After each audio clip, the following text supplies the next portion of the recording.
Hi, this is Chris Foster, Senior Editor of Triathlete Magazine. We're here today to take a look at the brand new smartwatch from Polar, the Grit X. Now, before we get into the Grit X, I just want to give a little bit of background to Polar's smartwatches. While they've had some pretty good heart rate monitors in the past, in the last couple years, Polar's kind of upped their game a little bit with two new releases. The Vantage V, which is around $500, has on-wrist power, just a host of very techie training options.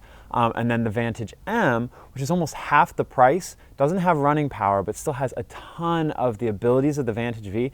And so I'm excited to check out this brand new one because the Vantage M, in my opinion, is like one of the best smartwatches in terms of bang for your buck. So let's take a look at the Grit X.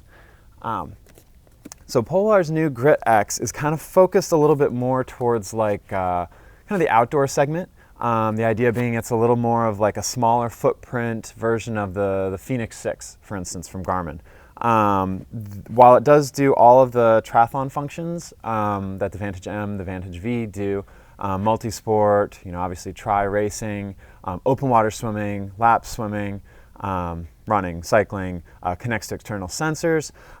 It also kind of focuses a little more like on the trail running segment, which right now I feel like is kind of a huge bonus because a lot of us are on the trails right now because that's just kind of where we are. So anyway, the new Grit X, it's got some of these cool trail functions like hill splitter, tells you how many hills you did, the uphills, the downhills, and then I believe it kind of learns as it goes, so it tells you okay, you have 3 more hills on this route coming, which is actually super helpful, especially if you're doing a trail race or an Xterra or honestly even just a road tri, knowing, okay, I've got this much till I get to the top of the hill, this is how much energy I've got to spend, I'll have a little bit of a recovery on the downhill. So it's actually like a super powerful tool.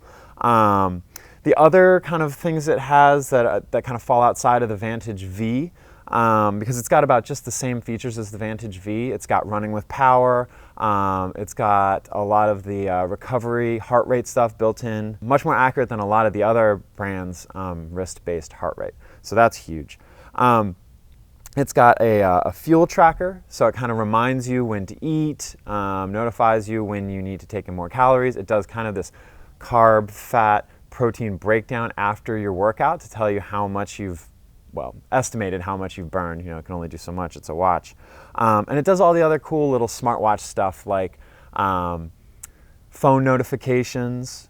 So you get texts, you get emails, all that stuff that most smartwatches do now. It is a touch screen. We'll check out how good of a touch screen it is. Battery life is about 7 days in smartwatch mode, and then they say, I think it's something like 10 hours, 40 hours, somewhere. It's a lot. It's more than you could do in a day of working out with heart rate and GPS active. So a lot of battery life, tons of options for extending that battery life, which is always huge.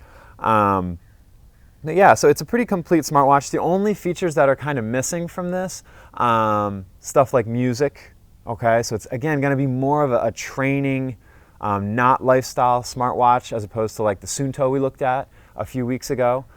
So no music built in, no option of music, there's none of that connectivity, there's no contactless payments, okay, which is something people are kind of starting to use quite a bit. Maybe they didn't before.